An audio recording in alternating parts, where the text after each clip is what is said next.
Hello everyone, class 12th chapter DNF block element. आज का topic metallic radius.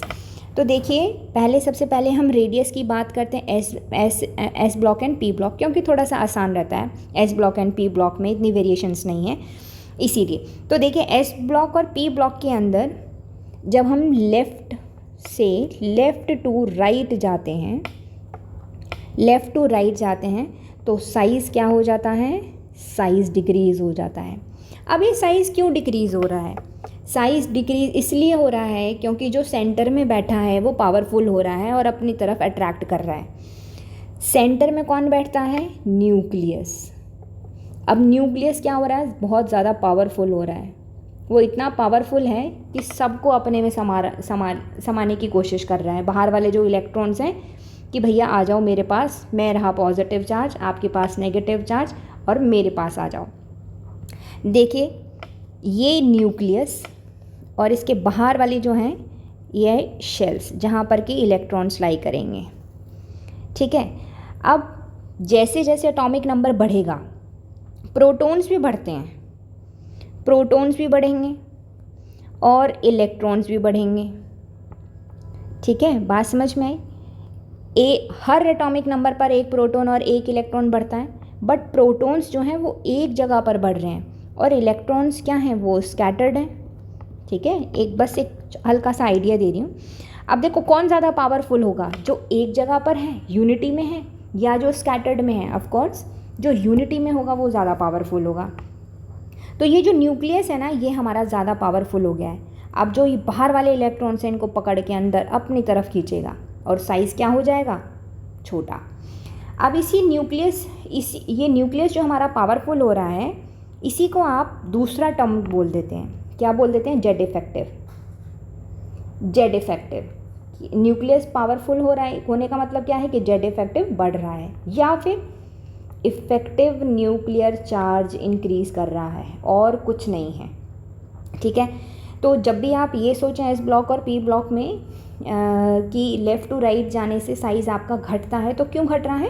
क्योंकि nucleus आपका पावरफुल हो रहा है, और न्यूक्लियस पावरफुल होने का मतलब क्या है कि उसका जेड इफेक्टिव या फिर इफेक्टिव न्यूक्लियर चार्ज बढ़ रहा है। बस इतना। अगर आपको केमिस्ट्री की लैंग्वेज यूज़ करनी है तब आप बहुत अच्छे से बोलिए जेड इफेक्टिव बढ़ रहा है, इफेक्टिव न्यूक्लियर चार्ज बढ़ रहा है।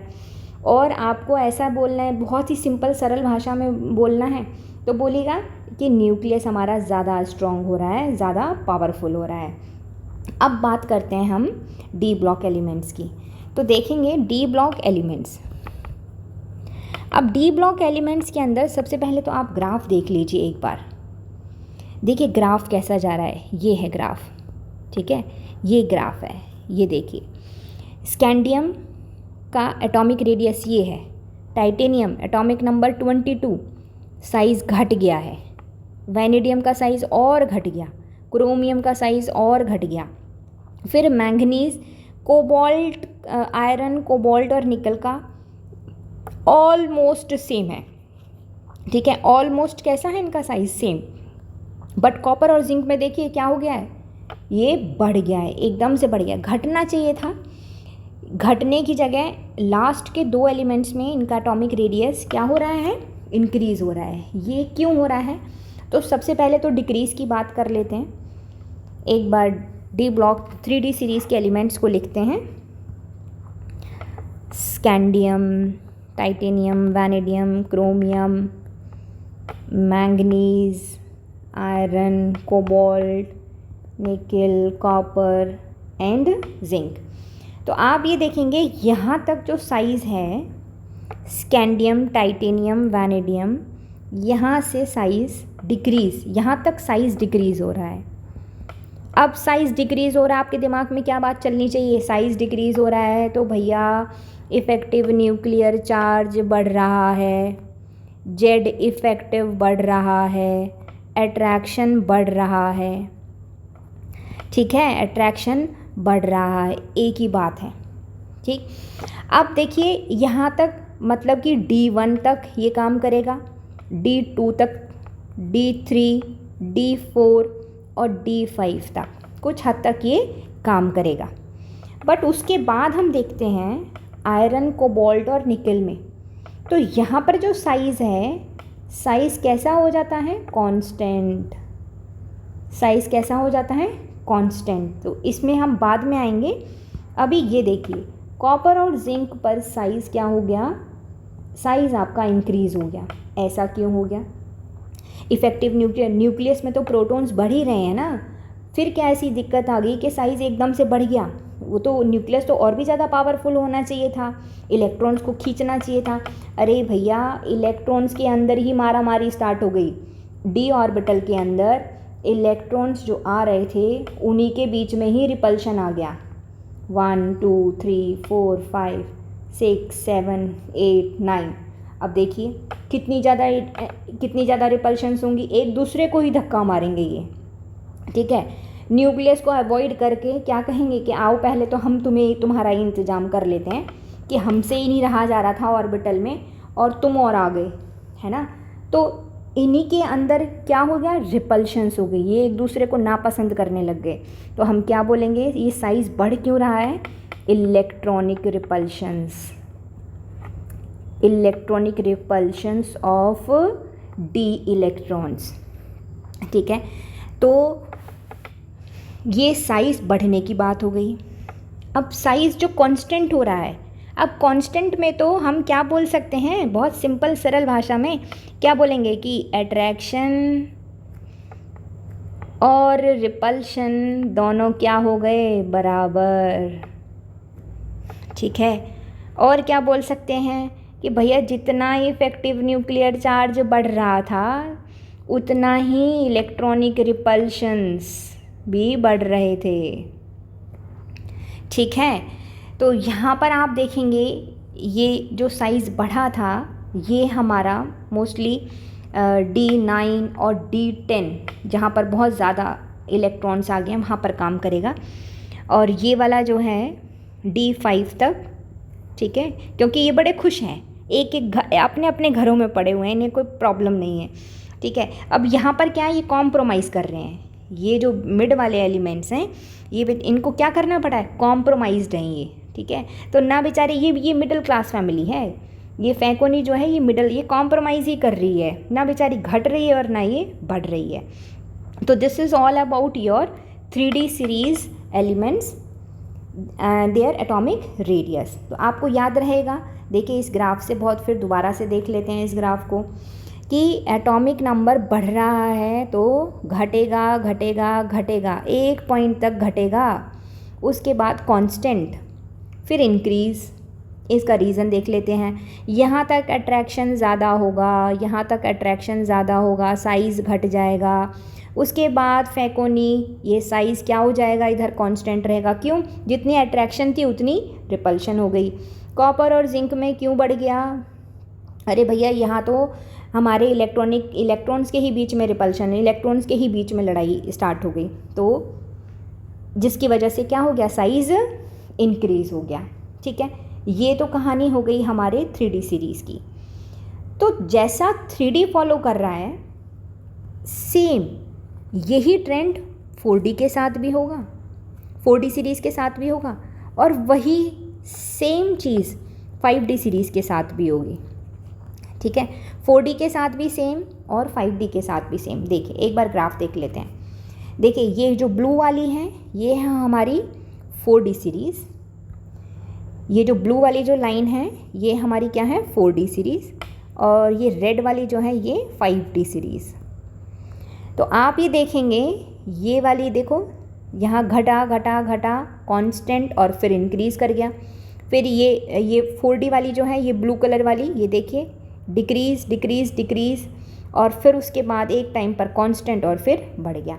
तो ठीक है, तो जैसा ट्रेंड 3D एलिमेंट शो कर रहे थे ऐसा ही ट्रेंड 4D एलिमेंट शो कर रहे हैं, और ऐसा ही ट्रेंड 5D एलिमेंट शो कर रहे हैं। यहाँ तक तो बात क्लियर हो गई। अब बात आती है, अगर हम सीरीज़ में कंपैरिजन करने लग जाएं, इसका मतलब अगर मैं 3D एलिमेंट्स को 3D एलिमेंट्स 4D एलिमेंट्स और 5D एलिमेंट्स के साइज़ में बात करूं तब क्या होगा। तो देखिए जनरली हम क्या बात करते थे एस ब्लॉक और पी ब्लॉक में, एस ब्लॉक और पी ब्लॉक के अंदर अगर नंबर ऑफ पीरियड बढ़ रहा है, down the group, down the group, down the group, number of shells बढ़ रही थी, पीरियड्स बढ़ रहे थे, शेल्स बढ़ रही थी, तो size, number of shells increase करती हैं, नंबर ऑफ शेल्स इंक्रीज़ करती हैं, तो उसका रिजल्ट क्या होता है, एटॉमिक रेडियस आपका इंक्रीज़ कर जाता था। ठीक है, एटॉमिक रेडियस आपका इंक्रीज़ कर जाता था। ठीक है, बहुत अच्छी बात है। बट इधर हम देखते हैं जब हम 3D से 4D जा रहे हैं, नो इश्यूज़, सब एकदम बढ़िया, कोई दिक्कत नहीं, सब मज़े में। बट जैसे ही हम 4D से 5D आते हैं, जैसे ही हम 4D से 5D आते हैं, वहीं इशू आ जाता है, वहीं इशू आ गया। कैसा इशू कि 5D सीरीज़ का साइज़ कैसा होना चाहिए था, बढ़ना चाहिए था। 5D सीरीज़ का साइज़ बढ़ना चाहिए था। हो क्या रहा है रियलिटी में, ठीक है, रियलिटी के अंदर, रियलिटी में 5D का साइज़ सिमिलर हो गया, सिमिलर है, लिख देते हैं, सिमिलर है किसके, 4D। ठीक है, इसको आप याद रखेंगे। अब ये हो क्यों रहा है, ये तो साइज़ बढ़ना चाहिए था, अब ये साइज़ सिमिलर कैसे हो गया, तो ये इसीलिए हो गया, अगर आपको इलेक्ट्रॉनिक कॉन्फ़िगरेशन आती है जो कि 11th क्लास में पढ़ाई जाती थी एटॉमिक स्ट्रक्चर में। ठीक है, यहाँ पर आपको मैं बता देती हूँ एक बार कैसे हम फिल करते हैं इलेक्ट्रॉन्स को। देखिए 1s, फिर 2s, 2p, 3s, 3p, 4s, 3d, 4p, 5s, 4d, 5p, 6s, 4f, 5d and 6p। देखिए ज़रा इसको, ये 4f, पहले इलेक्ट्रॉन 5d में जाने से पहले इलेक्ट्रॉन किस में जाएगा, 4f में।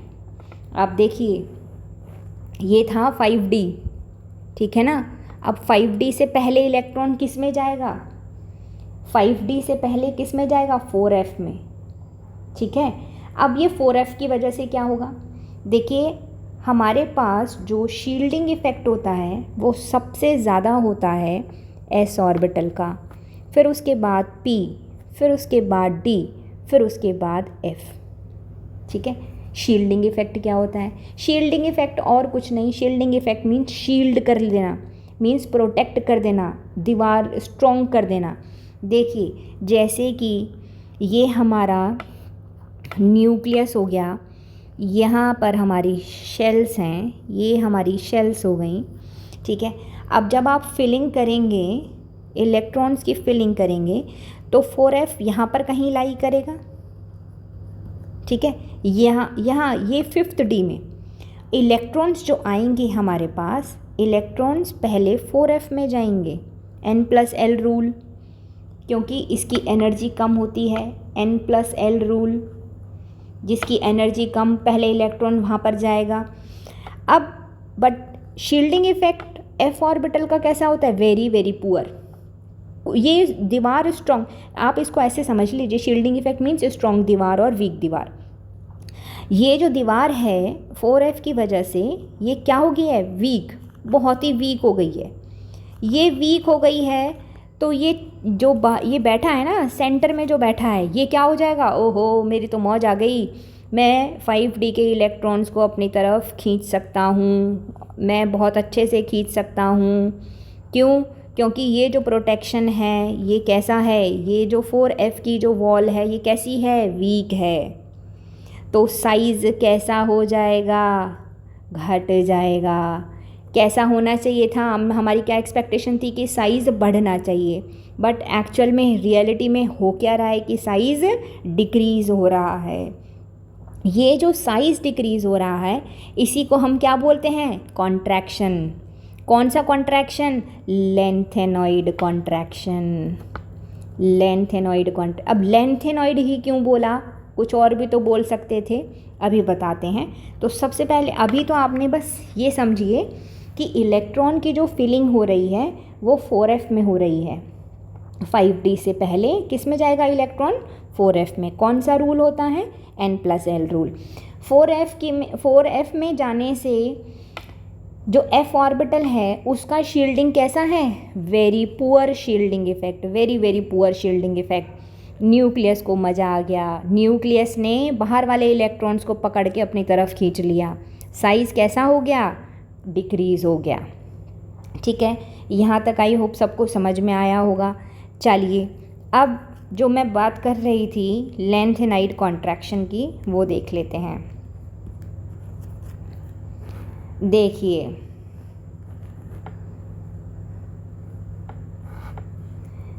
ये देखेंगे,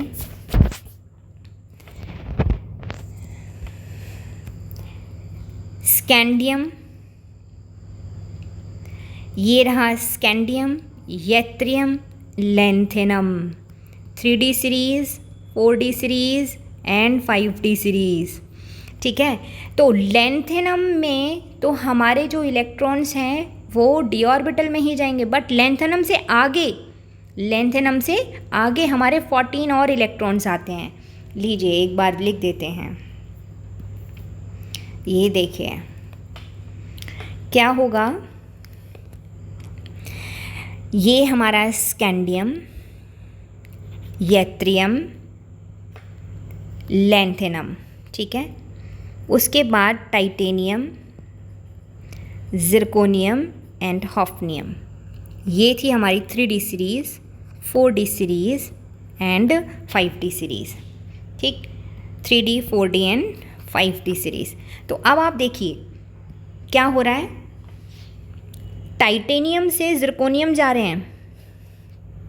देखिए स्कैंडियम से यत्रियम पर जा रहे हैं, साइज़ इंक्रीज़ करेगा, बहुत अच्छी बात है। यत्रियम से लेंथेनम जा रहे हैं, साइज़ इंक्रीज़ करेगा, बहुत अच्छी बात है, कोई दिक्कत नहीं है। आगे ग्रुप में एंट्री करी, टाइटेनियम से जिरकोनियम, साइज़ बढ़ जाएगा, बट जैसे ही जिरकोनियम से हॉफनियम पर जाएंगे साइज़ कैसा हो जाएगा? थोड़ा सा कंपैरेबल साइज़ हो जाएगा, मीन्स थोड़ा सा साइज़ घट जाएगा। इतना साइज़ घटेगा कि जिरकोनियम का जो साइज़ है वो सिमिलर टू हॉफनियम हो जाएगा। इतना याद रखिए। ऐसा क्यों हो रहा है? क्योंकि यहाँ पर ये जो गैप होता है, ये जो गैप है, यहाँ पर कितने एलिमेंट्स आएंगे? 14 एलिमेंट्स। अरे ये 14 एलिमेंट्स किसके हैं? ये 14 एलिमेंट्स आपके एफ ब्लॉक एलिमेंट्स हैं, जो कि अभी बताया था ये 4f में इलेक्ट्रॉन्स पहले जाते हैं 5d से।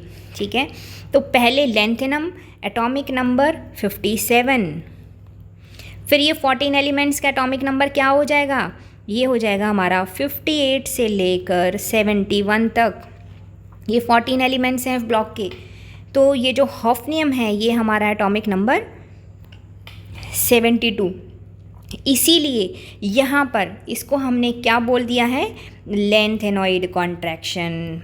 इसको एक बार लिखते हैं, ये जो है हमारा लेंथेनॉइड कॉन्ट्रैक्शन, वेरी इम्पॉर्टेंट। बहुत सारे क्वेश्चन यही रीज़न लिख देना है, बिकॉज ऑफ लेंथेनॉइड कॉन्ट्रैक्शन। ये क्यों हुआ भैया? Lanthanoid contraction.